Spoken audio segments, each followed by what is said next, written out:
नमस्कार दोस्तों, मेरा नाम है अंशुमन नायक और आप सभी का बहुत बहुत स्वागत है इंडियन डिफेंस न्यूज की डिफेंस टॉक सीरीज में, जहां पर हम रोज नए नए डिफेंस अपडेट्स के बारे में बात करते हैं। तो चलिए देर न करते हुए आज की वीडियो शुरू करते हैं।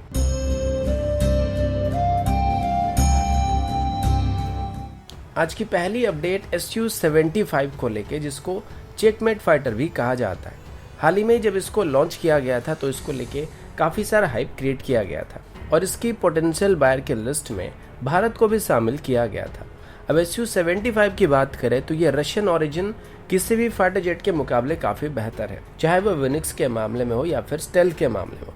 Normally Russian origin fighter jet ज़्यादातर मैन्यूवरेबिलिटी को फोकस करके बनाए जाते हैं और इनका इलेक्ट्रॉनिक सिस्टम या एवियोनिक सिस्टम इतना अच्छा नहीं होता है, पर इस बार रशिया की तरफ से इसमें काफ़ी मेहनत किया गया है। अभी हाल ही में रशिया की डिफेंस मिनिस्ट्री की तरफ से बताया गया कि भारत Su-75 की एक्सपोर्ट लिस्ट में मौजूद है और रशिया के मुताबिक वो भारत को कम से कम 100 Su-75 को एक्सपोर्ट करने की उम्मीद कर रहे हैं। इस एयरक्राफ्ट की टेस्ट फ्लाइट को 2023 में करने का प्लान किया गया, जिसके बाद इसकी मास प्रोडक्शन को रशिया 2025 से 2026 के बीच शुरू करने वाला है। यानी कि जिस टाइम लाइन में हम लोग तेजस Mk2 की प्रोडक्शन में फंसे हुए होंगे, तभी रशिया की तरफ से Su-75 की मास प्रोडक्शन करना चालू कर दिया जाएगा। अब हालांकि रशिया इसे F-35 का कंपटीटर बता रहा है, लेकिन ये असल में कई और फाइटर जेट को भी कंपटीशन देने वाला है और उसमें चाइना की J-31 के साथ साथ वर्तमान के सभी 4.5 जनरेशन फाइटर शामिल होने वाले हैं। और 2026 तक अगर रशिया इसको बना लेता है तो एरोस्पेस सेक्टर में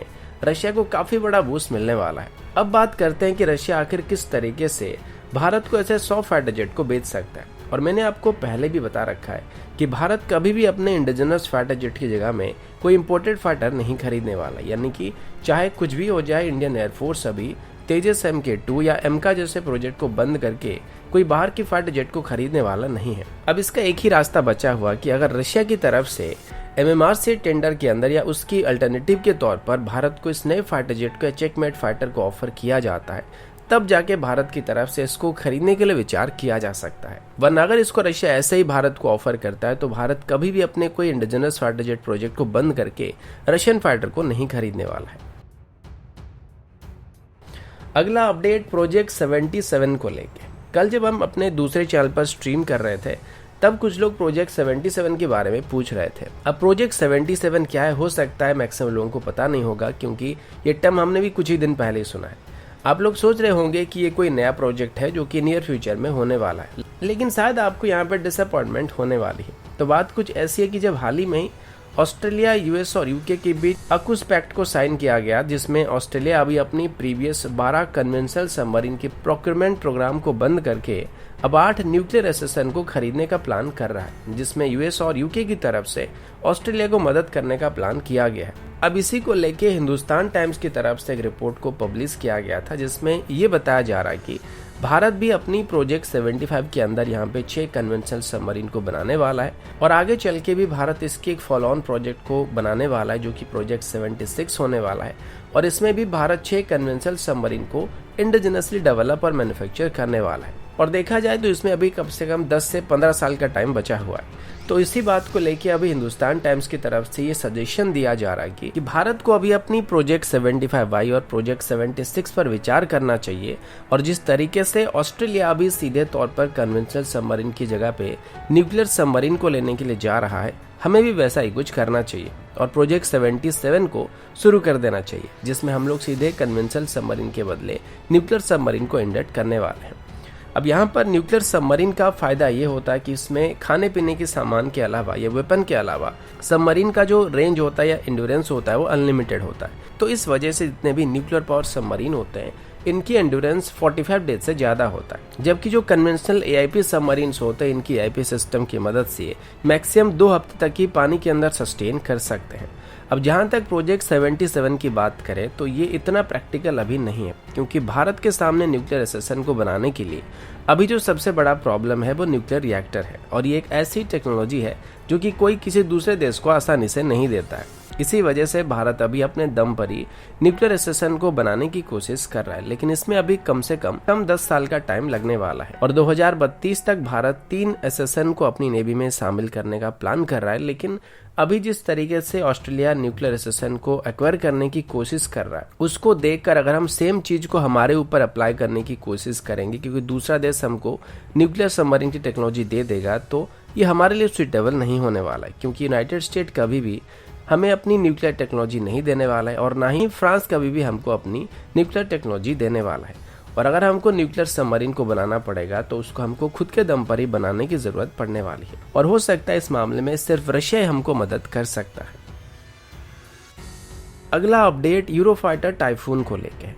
आप सबको पता होगा कि यूरोपियन ओरिजिन के अगर 2 सबसे एडवांस फाइटर जेट की बात करें तो उनमें से एक तो राफेल और दूसरा यूरोफाइटर टाइफून है और इसको एक काफी बेहतरीन एयरक्राफ्ट भी माना जाता है। इनफैक्ट इंडियन एयरफोर्स के MMRC टेंडर में सिर्फ राफेल और यूरोफाइटर ही हमारी सभी रिक्वायरमेंट को पूरा कर पाए थे, लेकिन अभी ऐसा बताया जा रहा है कि रॉयल एयरफोर्स की तरफ से अभी वक्त से पहले ही अपनी टाइफून को रिटायर करना शुरू किया जा रहा है और 2025 तक रॉयल एयरफोर्स अपनी सर्विस से लगभग 30 टाइफून्स को रिटायर करने वाला है। आपको जानकर हैरानी होगी कि इन एयरक्राफ्ट की सर्विस लाइफ अभी 60% से ज्यादा बचा हुआ है, लेकिन फिर भी इनको रिटायर किया जा रहा है। तो बात कुछ ऐसी है कि रॉयल एयरफोर्स अभी कुल मिलाकर 160 के आसपास टाइफून को ऑपरेट कर रहा है, जिनमें से 53 के आसपास ट्रेंच 1 स्टैंडर्ड के, 67 ट्रेंच 2 स्टैंडर्ड के और 40 के आसपास ट्रेंच 3 स्टैंडर्ड के, या फिर आप इसको टाइफून के अलग अलग वेरिएंट भी समझ सकते हैं।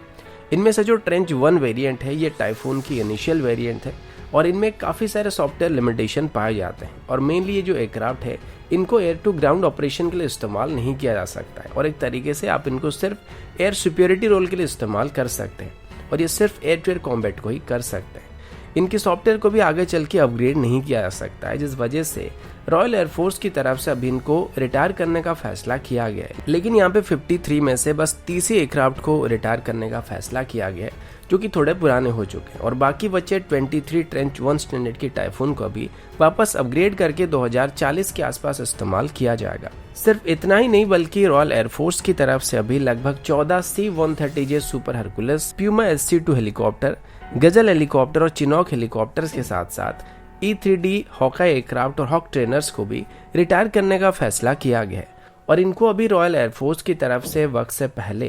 रिटायर करने का जो मेजर कारण है वो ये कि इनको अभी वो बेचने की प्लानिंग कर रहे हैं और इनसे मिलने वाले पैसे के वो अपने नए प्रोजेक्ट जैसे कि spear electronic warfare missile system या लाइटनिंग वी पॉड को डेवलप करने के जो प्रोजेक्ट अभी चल रहे हैं उनमें इन्वेस्ट करने वाले हैं। बाकी सब तो सही है, लेकिन C-130J और चिनॉक जैसे हेलीकॉप्टर को अगर वो आगे चल के बेचने की कोशिश करते हैं तो मे भी भारत इनमें से कुछ को खरीदने का विचार भी कर सकता है। अगला अपडेट ऑकस ट्राइलेटरल अलायंस को लेकर और अभी हम इसका भारत के ऊपर या क्वाड के ऊपर क्या असर पड़ने वाला है उसके ऊपर डिस्कशन करने वाले हैं। इसके बारे में हाल ही में इंडियन नेवी के former spokesperson captain D.K. Sharma ji को कुछ सवाल किया गया था, जिसमें उन्होंने बताया था ऑकस अलायंस से भारत को ज्यादातर फायदा ही होने वाला है और क्वाड को भी इससे फायदा ही होने वाला है, क्योंकि इस पार्टनरशिप के अंदर ऑस्ट्रेलिया को अभी बेहतर अंडर वाटर कैपेबिलिटी हासिल होने वाला है, यानी कि न्यूक्लियर सबमरीन मिलने वाला है। और एक बात यहाँ पे साफ होता है कि चाइना की जो इन्फ्लुएंस है उसको काउंटर करने के लिए इस अलायंस को फॉर्म किया गया है। इससे पहले अगर क्वाड की बात करें तो भारत, US और जापान के पास ही चाइना को काउंटर करने लायक ताकत मौजूद था, लेकिन अभी ऑस्ट्रेलिया भी सीधे तौर पर चाइना को चैलेंज करने वाला है, यानी कि अभी सभी क्वाड कंट्री के पास चाइना को चैलेंज करने की ताकत होने वाली, जो कि इंडो पैसिफिक में चाइनीज इन्फ्लुएंस को कम करने में एक मेजर स्टेप होने वाला है। वो बात अलग है कि फ्रांस अभी इस चीज से काफी नाराज हो रहा है, क्योंकि फ्रांस के साथ ऑस्ट्रेलिया की तरफ से किए गए लगभग $50 बिलियन की डिफेंस डील को ऑस्ट्रेलिया की तरफ से कैंसिल किया जा रहा है। लेकिन बिजनेस के अलावा अगर इंडो पैसिफिक रीजन की बात करें या स्ट्रेटेजिक रिलेशंस की बात करें तो इसके अंदर फ्रांस चाइना के साथ देने वाला नहीं है और ये बिजनेस में चलता रहता है, क्योंकि अगर अपने कस्टमर के रिक्वायरमेंट बदल जाते हैं तो वो कोई भी चीज़ को खरीदेगा या ना खरीदेगा ये उसके ऊपर डिपेंड करता है। अब भारत की बात करें तो भारत का सभी देशों के साथ अच्छे रिलेशन है, तो हमारा ऑस्ट्रेलिया और फ्रांस के बीच होने वाली कोई भी मतभेद से कोई लेना देना नहीं होने वाला है। लेकिन यहाँ पर चाइना के लिए परेशानी काफ़ी हद तक बढ़ने वाला है और कुछ डिफेंस जानकारों का ये भी कहना है कि इसको काउंटर करने के लिए में भी चाइना यहाँ पे पाकिस्तान को न्यूक्लियर सबमरीन को देने की कोशिश कर सकता है, जो कि भारत के लिए परेशानी क्रिएट कर सकता है। और भारत को भी इसी वजह से अपने खुद की न्यूक्लियर सबमरीन फ्लीट को जल्दी से तैयार करने पर विचार करना चाहिए। तो दोस्तों अभी के लिए इतना ही, मिलता हूँ आपसे अगले वीडियो में, तब तक के लिए जय हिंद, वंदे मातरम।